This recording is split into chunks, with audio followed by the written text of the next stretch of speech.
අධික වැසි සහිත දිනයක් වූ හෙයින් මම මගේ කාර්යාල කාමරයේ ජනෙල්ලේ අසල තබා ඇති මාගේ ඇඳි පුටුව මත වාඩි වී ඈත කුඹුරුයාය දෙස බලමින් තේ කෝප්පයක් පානය කළේ. මගේ සිත අදින් වසර 20කට පෙර අතීතයට ගෙන යමින් වසර 30ක් වූ මගේ පොලිස් සේවා කාලය තුල විශේෂ අපරාධාංශයේ මා රාජකාරී කළ ආකාරය මා ගෙවන සෑම මිනිත්තුවේදීම මාගේ සිහියට නැගෙන්නේ මා ඒ තරමටම එයට ඇලුම් කළ නිසාවෙන්. මේ ගෙවෙන්නේ මගේ විශ්‍රාම දිවියේ දෙවැනි වසර වුවද එය මගේ හිතෙන් මකා දැමීමට මට තාමත් නොහැකි විය. මගේ සේවා කාලය තුල මා මුහුණ දුන් බිහිසුණු සිදුවීම් සමුදායක අත්දැකීම් මා තුළ තිබුණද ඒවා තවකෙකු සමග බෙදා ගැනීමට නොගියේ ඇතැම් සිදුවීම් කිසි විටක විශ්වාස කළ නොහැකි නිසාවෙන්. නමුදු කෙදිනක හෝ විශ්වාසය හා අවිශ්වාසය මත පදනම් වූ ලෝකයේ මෙවන් සිදුවීම් කොතෙකුත් සිදුවන බව මා අත්දැකීමෙන් දන්නා කරුණක් විය. එහෙයින් මගේ දිනපොත තුළ ඒවා ලියා තැබීමට මාගත් තීරණය වඩා සුදුසුම තීරණය වෙතැයි මා සිතනවා. මාගේ මතකය නිවැරදි නම් එය 1980 වසරේ මුල් මාස කිහිපෙන් එකක් විය යුතුයි. මට නිවැරදිවම දින වකවානුව මතක නැති වුවද එම සිදුවීම මා මිය යන තුරාවටම අමතක නොවන සිදුවීම් වලින් එකක් බව නම් කිව යුතුමයි. මා මගේ කාර්යාලය තුල යම් කාර්යයක නිරතව සිටින විට මා නමට පැමිණි පණිවිඩයක් මා වෙත රැගෙන ආවේ මගේ සහායකයෙකු ලෙස සේවය කළ බණ්ඩාර විසින්. එහි වැඩි යමක් නොවූ අතර හැකි ඉක්මනින් ප්‍රධාන මූලස්ථානයට වාර්තා කරන මෙන් බණ්ඩාර හරහා මට දන්වා එවා තිබුණා. මෙවැනි පණිවිඩයක් මා කිසිවිටක ඒ මොහොතේ බලාපොරොත්තු නොවූ අතර යම් චකිතයක්ද සමගින් මා ජීප් රථයට නැගී පිටත් වූයේ හිතේ ඇති වූ ප්‍රශ්න ගණනාවකට විසඳුම් සොයමින්. එදින මගේ ප්‍රධානියා විසින් මා වෙත දැක් වූ කරුණ මෙසේ.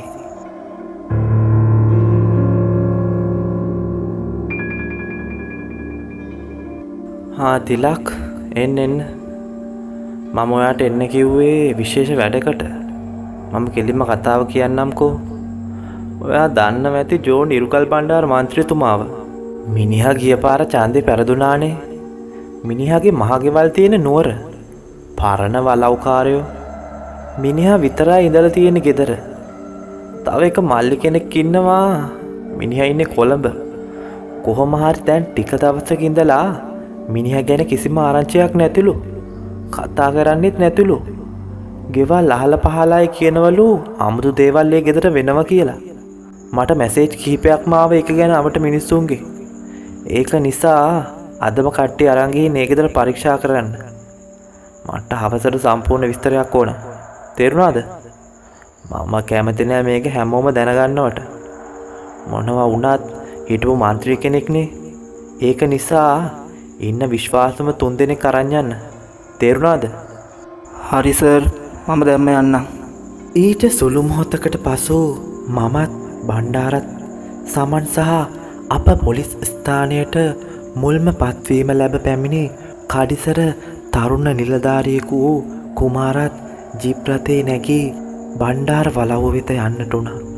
එය නගරයෙන් මදක් ඈතට වන්නට තිබූ විශාල තේවත්තක් මැද පිහිටා තිබූ අතර මුළු වලව්වම නානාවිධ ගස් වර්ග වලින් වට වී තිබෙනු ඈතට පෙනෙන්නට උනා.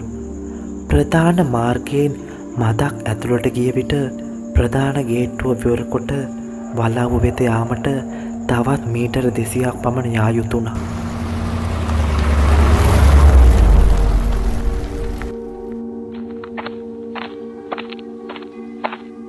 ගේට්ටුව අසල ජීප් රථය නතර කොට එයින් බැස ගිය බණ්ඩාර විසින් ගේට්ටුව ඇරීමට උත්සාහ කළත් ඒ තරම් ලේසි වුණේ නැත්තේ එය මල බැඳී තිබුණු නිසාවෙන්.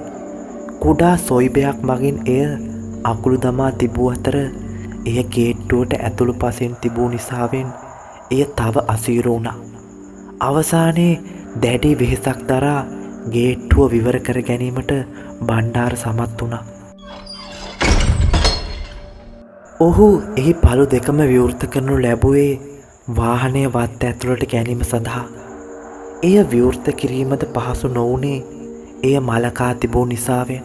කෙසේ හෝ එය සම්පූර්ණයෙන් විවෘත කර බණ්ඩාර රථයට ගොඩ වූවා පමණි. ගේට්ටුව යළි සම්පූර්ණයෙන්ම වැසී ගියේ මා ඇතුළුව සියලු දෙනා විස්මයට පත් කරමින්. දැඩි වෙහෙසක් දරා ඇරගත් ගේට්ටුව කිසිදු අපහසුවකින් තොරව වැසී ගියේ මා පුදුමයට පත් කරමින්.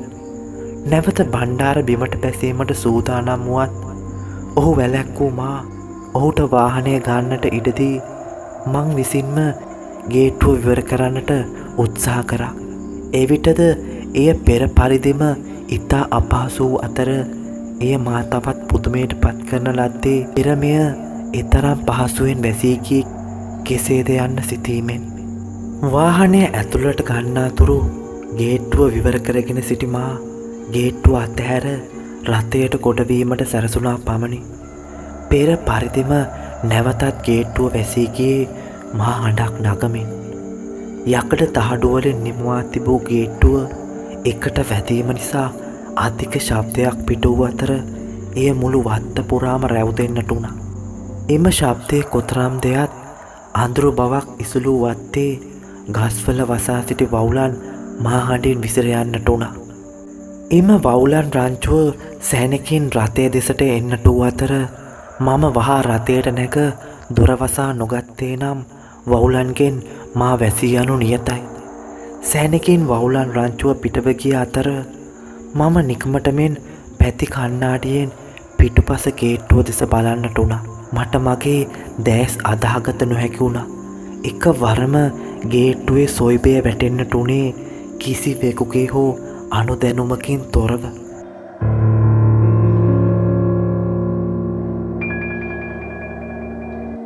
ඒ අදාගත නොහැකි වූ නිසා මම හිස එළියට තමා ගේට්ටුව දෙස බලන්නට වුණා. එය සැබෑවකි. සොයිබය නැවත වැටී ඇත. මගේ කකුල පණ නැති වූ සෙයක් මට දැනෙන්නට වුණා. උගුරද වේලී ගිහින් මටද නොදැනීම මගේ යම් වෙනසක් දුරු නිසාදෝ බණ්ඩාර මගෙන් විමසූ වදන මට අදමෙන් මතකයි. මොකද සර් මේ යකෙක් දැකලා වගේ? මුකුත් නෑ. එසේ පමණක් පිළිතුරු ලබාදී මම එදා නිහඬ වුණේ ඉන් එහා දෙයක් කීමට මම එවෙලෙහි මැලි වූ නිසාවෙන්. අඳුරෙන් ගිලී තිබූ වලව් ඉඩමේ කෙළවර පිහිටා තිබූ වලව්ව වෙත ජීප්‍රියෙන්ම යන්නට වුණා. මුළු වලව්වම අඳුරේ ගිලී තිබුණු අතර මිනිස් වාසයක් දින ගණනකින් එහි නොතිබූ බව නම් සැකයක් නැහැ. මාත් බණ්ඩාරත් පළමුව රථයෙන් බැස නිවස දෙසට යන්නට වූ අතර සෙස්සන් පිටුපසින් පැමිණෙන්නට වුණා. නිවසට ආසන්නයට යන්නම දැඩි දුකදක් හමා එන්නට වුණේ අපගේ නාස් හකුළුවා දමමින්. එක වරම සොළගත් සමග පැමිණි දුගඳ මදක් පහව ගිය හේයින් මම ඉදිරිපස දොර වෙත ගොස් එය තල්ලු කරන්නට වුණා. එය අඟුළුදා තිබුණු අතර කිසිදු අයුරකින් විවර කරගත නොහැකි වුණා. අප නිවසේ අනෙක් පසට යන්නට වූ අතර අපට අඩි කිහිපයක් දුරට යන්නට නොහැකි වුණා. නිවසේ පසෙක මැරී සිටි බල්ලෙකුගේ මලකුණක් වූ අතර බල්ලා මිය ගොස් දින ගණනක් වන්නට ඇති බව පෙනෙන්නට වුණා. එය කුණු වී දුගද හමමින් තිබුණා. අපට පෙර දැනුණු දැඩි දුගද මෙය වන්නට ඇතැයි මට සිතෙන්නට වුණා. අප සියලු දෙනා එතනින් මෑත් වී නිවස පිටුපස කොටස බැලුවද නිවසට ඇතුල් විය හැකි මගක් සොයා ගැනීමට අපට නොහැකි වුණා. නැවත අප නිවස ඉදිරිපසට එන්නට වූ අතර එවිට දුටු දෙයින් අප පුදුමයට පත් වුණා. එය නම් කලින් අපට විවර කර ගැනීමට නොහැකි වූ දොර දැන් විවෘතව ඇත. මා මෙන්ම මගේ සගයින්ද එයින් පුදුම නොවුවේ නම් එය බොරුවක් බව කිය යුතුමයි.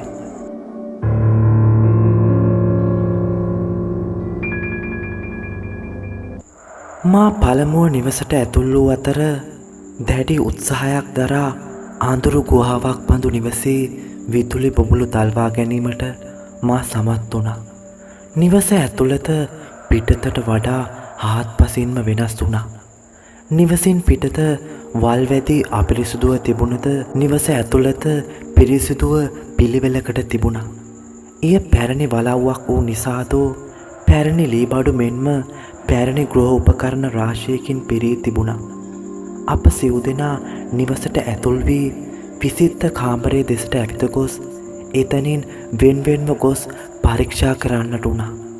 මා විසින් සාලේ කොටසට ආසන්නයෙන් පිහිටා තිබූ කාමරයට ඇතුල් වූ අතර එය පැරණි පන්නේ විශාල කාමරයක්.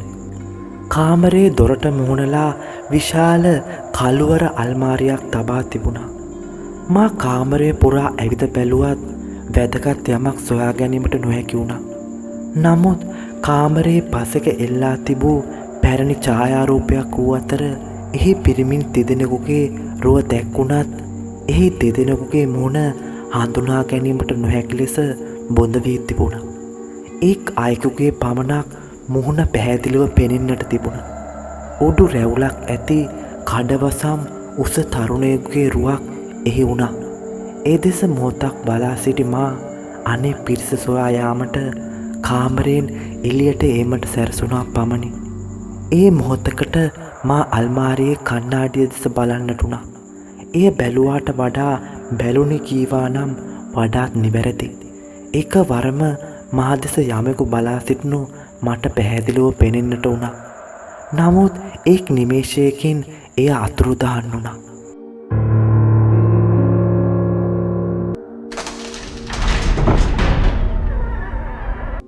එසැනින් මා හඬක් නංවමින් ඉදිරිපස දොරද වැසී ගියේ මා පුදුමයටත් මදක් භීතියටත් පත්කරමින් බව නොකියාම බැරිය. මා දුටු රුව ඉරුකල් බණ්ඩාර මන්ත්‍රීතුමාගේ රුවදැයි මට සැකයක් ඇතිවුවත් එය නිශ්චිතව කීමට මට නොහැකි. ශබ්දය නිසා මගේ සගයන් සියලු දෙනා විසිත්ත කාමරයට පැමිණ තිබුණේ සිදුවූ දැන ගැනීමටයි. මා කතා කිරීමට පෙර බණ්ඩාර කතා කරන්නට උනේ තැතිගැන්මක්ද සමගයි. සර්, මම දැක්කා කවුරු හරි මේකේ ඇතුළේ ඇවිදිනවා සර්. ඕ සර්, මම හිතන්නේ කවුරු හරි ඉන්නවා. අපි දැක්කේ නැති වුණාට මට අඩි සත්‍යයක් ඇහුණා. ඒ හඬ සමන්ගේ කුමාර පසෙකට වී කිසිවක් නොපවසා සිටියත් ඔහු යමකට බිය වී ඇති බව පෙනෙන්නට තිබුණා. කුමාර, මොකද මේ? උඹත් මොනවා හරි දැක්කද? සර්, මම දැක්කා ඉරුගල් බණ්ඩාර මහත්තයා මගේ දිහා බලන් ඉන්නවා. හැබැයි එක තප්පරයකට විතරයි.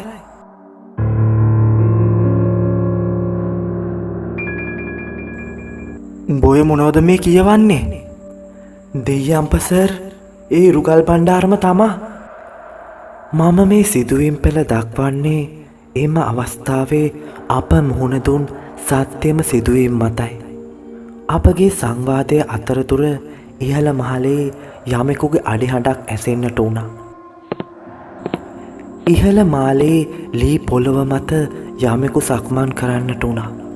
මෙහි යමෙකු වේ නම් අප දැන් නිවසට පැමිණ හෝරාවක් ඉක්මවා තිබෙන්නට ඇතත් අප මුණ නොගැසීමට නොපැමිණියේ මන්ද යන්න අප මුහුණ පා සිටි ප්‍රධානම ගැටලුවයි. අනෙක් කරුණ නම් මට මේ නිවස තුළ කිසියම් ගුප්ත බවක් දැනෙන්නට උනේ වලව්වට ඇතුල් වූ මුල්ම තප්පරයේදී මා දුටු දසුන නිසාවෙන්.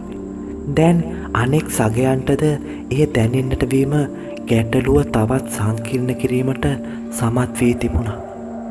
කන වැකුණු අඩිහඬ පරීක්ෂා කිරීමේ අටියෙන් අප සිව් දෙනා පඩිපෙළ නගින්නට වූ අතර පඩිපෙළට අල්ලා තිබූ බිත්තියේ ඡායාරූප රාශියක් රඳවා තිබුණා.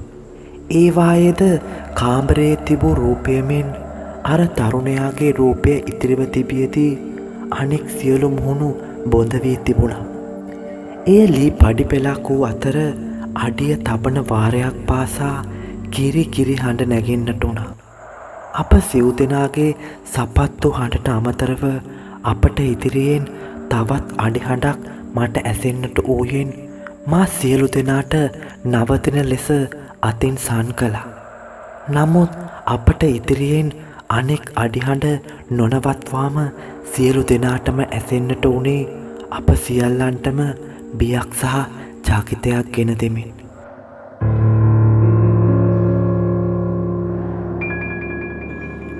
එක වරම සිහින් මීදුම් පටලයකින් අප ඉදිරියේම පඩිපෙළ වැසී ගිය අතර අප ඉදිරිපස කිසිවක් නොපෙනී යන්නට වුණා.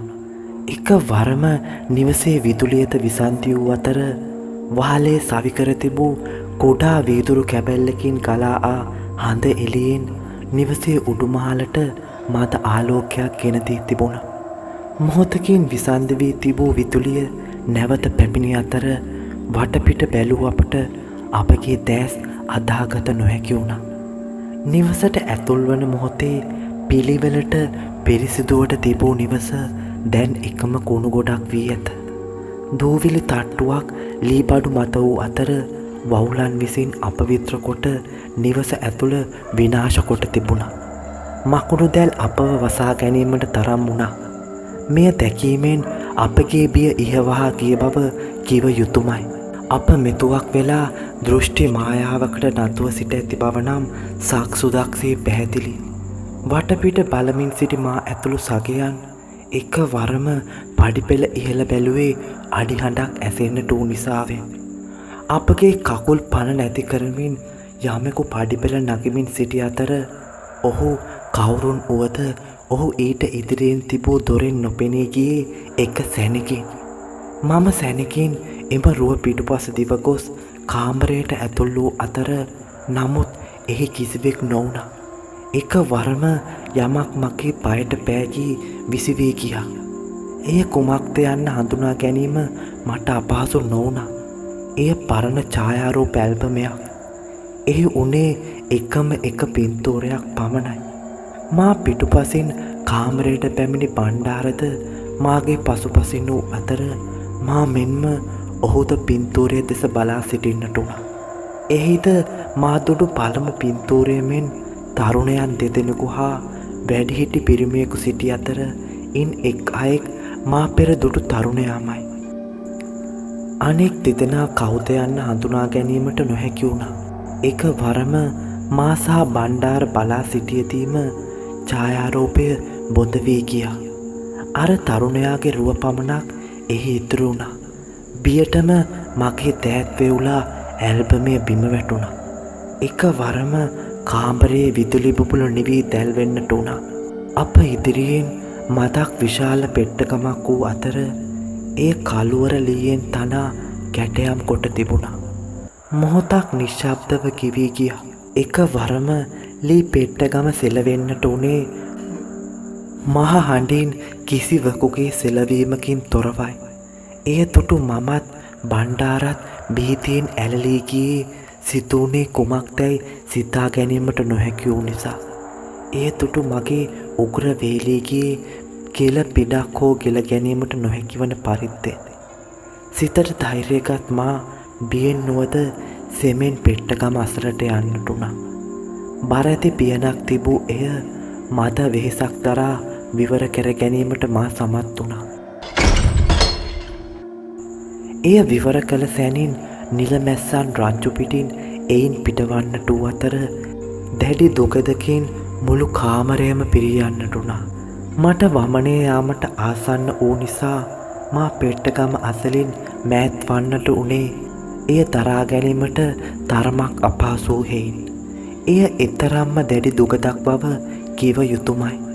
බණ්ඩාරට මාමෙන් එය දරා ගැනීමට හැකියාවක් නොවුණා.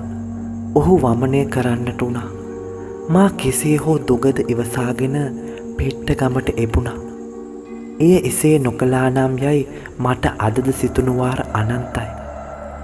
මන්ද එහි ඌදය මා කිසිවිටක අපේක්ෂා නොකළ සහ ඉතා බිහිසුණු දෙයක් වුණා. එනම් එහි උනේ පණුවන් ගසා කුණු වී ගිය හඳුනා ගැනීමට පවා අපහසු මිනිස් හිසක්.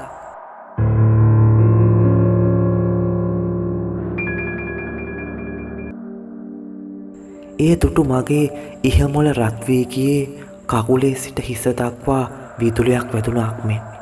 එකවරම එහි පියන ආයාසයකින් තොරවම වැසී ගිය අතර අදිසි ඡායාවක් මගේ පසුපසින් පෙනෙන්නට වුණා. එම රුව හඳුනා ගැනීමට මට අපහසු නොවුණා. එය මා මීට පෙර අවස්ථාවන් දෙකකදීම දකින ලද රුවයි.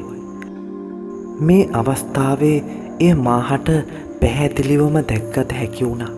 ඒ වෙන කිසිවෙකු නොව අප දැක තිබූ ඉරුකල් බණ්ඩාරගේ විරූපී වී ගොස් තිබූ අදිසි රුවයි.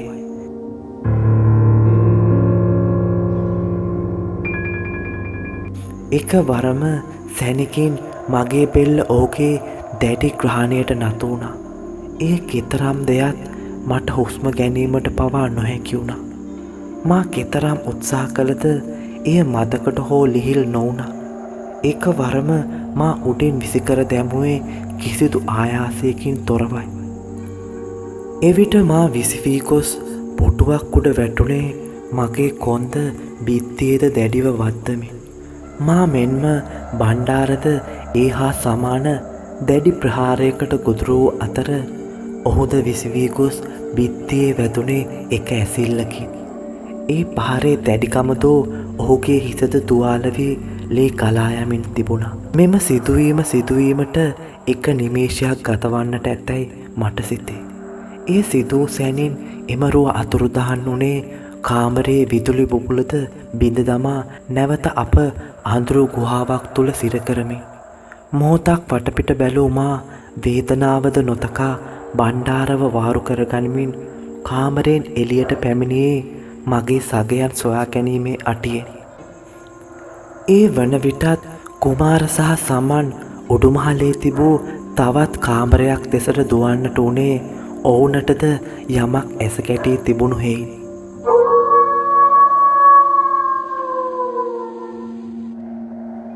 සර්, කවුරු හරි මෙතන ඉඳියා. කුමාරට පැවසීමට ලැබුණේ එපමණකි. එකවරම ඔහු පිටුපසින් මතු අදිසිරුව ඔහු උඩුමහලෙන් තල්ලු කර දැමුවේ එක නිමේෂයකින්. දඩාස් හඬ නගමින් පහළ තිබූ මේසයක් මත ඇද වැටුණු කුමාරගේ වේදනාත්මක කිඳිරිය මට ඇසෙන්නට උනේ මා තවත් බියට සහ කලබලයටද පත් කරමින්. කිසිවක් සිතා ගැනීමට නොහැකි වූ සමන් අප වෙත එන විට අපගේ ස්වරූපය දැක ඔහු තවත් කලබල වුණා. මන්දයත් මාත් බණ්ඩාරත් ඒ වන විටත් ඒ අතිසි හස්තයේ ප්‍රහාරයකට ගොදුරුව සිටි නිසාවෙන් හිසෙන් ගලාගිය රුධිරයෙන් බණ්ඩාරගේ සිරුර පෙඟී ගොස් තිබූ අතර ඔහු වේදනාවෙන් කිඳිරි ගන්නට වුණා. සමන්, කුමාර ගැන බලපන්. මම අවසිහියෙන් මෙන් ඒ මොහොතේ අප දෙස බලා සිටි සමන්ට කෑ ගැසුවා මට අදමෙන් මතකයි. බණ්ඩාර මා අසලම බිම වාඩි කර වූ මම අපහසුවෙන් වුවද අසල තිබූ අනෙක් කාමර බැලීමට යන්නට වුණා. මා සිටි කාමරයේ සිට වම්පසට තවත් කාමර දෙකක් තිබූ අතර මා එහි පළමු කාමරය පරීක්ෂා කළද කිසිවක් සොයා ගැනීමට මට නොහැකි වුණා. ඒ අවස්ථාව වන විට මගේ හිසද කොන්දද වේදනා ගෙන දුන්නේ මා ක්ලාන්ත දැමීමට ආසන්න කරමින්. මා යන්තමින් බිත්තිය සහ අත්වැට අල්ලාගෙන ඇවිදීමට උත්සාහ කළේ මගේ කකුලද දැඩිව වේදනා ගෙන දුන් නිසාවෙන්. කුමාරගේ වේදනාත්මක කෑ ගැසීම ඉවරයක් නැතුව ඇසෙන්නට උනේ ඔහුගේ තත්ත්වය ඒ වන විටත් යහපත් නොවන බව මට පසක් කරවමින්. මා කෙසේ හෝ උත්සාහ කොට ඊට යාබදුව පිහිටා තිබූ අනෙක් කාමරයද විවෘත කළා පමණි.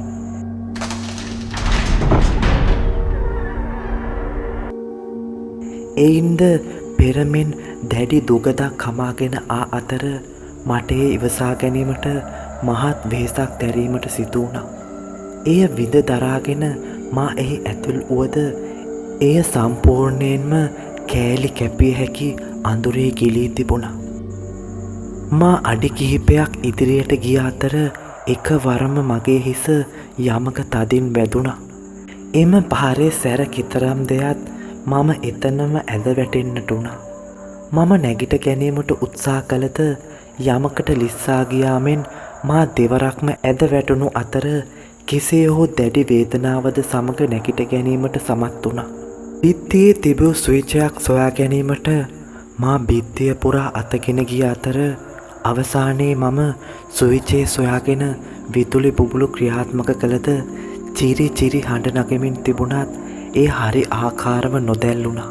මා නැවත ආපසු හැරී ගැහිමින් පවතින විදුලි බුබුල දෙස බැලුවා පමණි.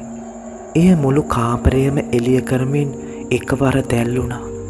එවිට මා දුටු දසුනින් මා සිහිසුන් නොවුවා පුදුමයි. මගේ කටින් මා නොදැනිම විලාපයක් පිට වුණේ එය එතරම්ම බිහිසුණු දසුනක් නිසාවෙන්. මා මින් පෙර එවැන්නක් දැක නොතිබුණා. මා ඉදිරියෙන් හිස නොමැතිව අත් දෙක වහලේ එල්ලා ඇති මලකඳක් වූ අතර එය කුණු වී පණුවන් ගසමින් තිබුණා.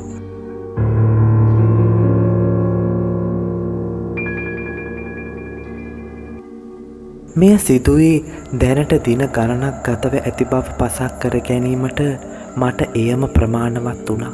දැඩි කුණු කඳට හේතුව මෙය වන්නට ඇති බවත් බල්ලාගේ මලකුණ නොවන බවත් මට මේ වන විට අවබෝධ වී තිබුණා.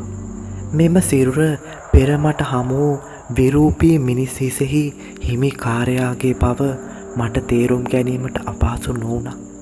මගේ හිස වැදී ඇත්තේ මේ එල්ලා ඇති මලසිරුරේ බවත් මට පැහැදිලි වුණේ මගේ මුහුණේ ගෑවී තිබූ රුධිරය නිසා.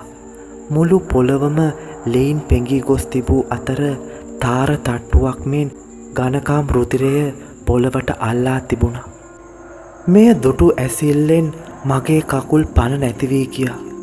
මා එහි ගැටුණු නිසාදෝ එම මලසිරුර දෙපසට සෙලවෙමින් තිබුණා. මා එය දෙස තප්පරයකට ආසන්න කාලයක් බලා සිටින්නට ඇති. එක් වරම ඊට පිටුපසින් මා පෙරදුටු ඉරුකල් බණ්ඩාරගේ රුව මට දිස්සුනේ මගේ බිය දෙගුණ තෙගුණ කරමින්. ඔහු ඇඳ සිටි ඇඳුම මලසිරුරේ ඇඳුමට බෙහෙවින් සමාන වූ අතර මාහට එක් නිමේෂයකින් සියල්ල පැහැදිලි වන්නට වුණා. එවිටම මා කාමරයෙන් එළියට විසවී ගොස් පඩිපෙළේ අත්වැටේ වැදුණු අතර කාමරයේ දොර දඩාස් හඬ නංවමින් වැසී ගියා.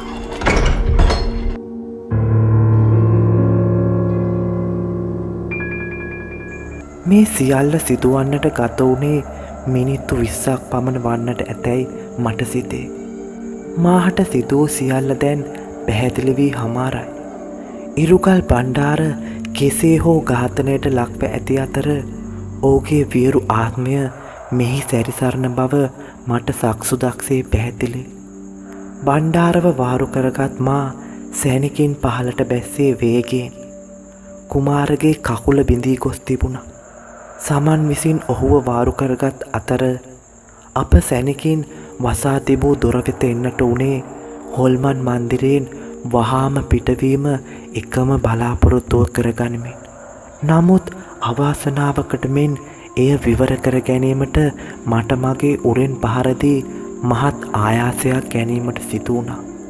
කෙසේ හෝ අවසානයේ එය විවර කර ගැනීමට මා සමත් වුණා. ඒ සැනින් අප එයින් එළියට පැමිණියා. දොර මහා හඬක් නංවමින් වැසී ගියේ අපට එහි යාමට නැවත වරක් අවසර නැති බව කියන්නක් මෙන්. බණ්ඩාර සහ කුමාර ජිප්රියට නංවා රියදරු අසුරට නැග්ගත් මා වලව්වත්තෙන් පිට වුණේ එක තප්පරයක් හෝ මෙහි රැඳීම නුවණට හොරු නැති බව මනාව අවබෝධ වූ නිසාවෙන්. මා රිය පදවාගෙන එන විට ගේට්ටුවද ඉබේම විවර වූ අතර මා කෙලින්ම රෝහල කරා ජිප්‍රිය පැදවුයේ අවසිහියෙන් මෙන්. මගේ ප්‍රධානයාට කීමට දෙයක් මාත නොවුණා. එය කිසිවෙක් පිළිගන්නට සූදානම් නැති බව මා පැහැදිලිවම තේරුම්ගෙන සිටි නිසා අපට සිදූ සියල්ල වෙනත් කතාවක් බවට පෙරලා ඔවුන් වෙත පැවසීමට සිදු වුණා. අපට සිදූ තුවාල අතරමඟදී සිදූ අනතුරක් නිසා සිදූ බව ඔවුන්ට ඒත්තු ගන්වා මෙම සිදුවීම වෙනත් කණ්ඩායමකට භාරදීමට කටයුතු කරන ලද්දේ මගේ සගයන් දැඩි ලෙස තුවාල වී සිටීමත් එදින මුහුණ දුන් සිදුවීම් සමුදාය මතකයේ රැඳෙන තුරා ඔවුන් කිසිතා එම වලව්වට පය නොතබන බවද මා දැන සිටියෙයි.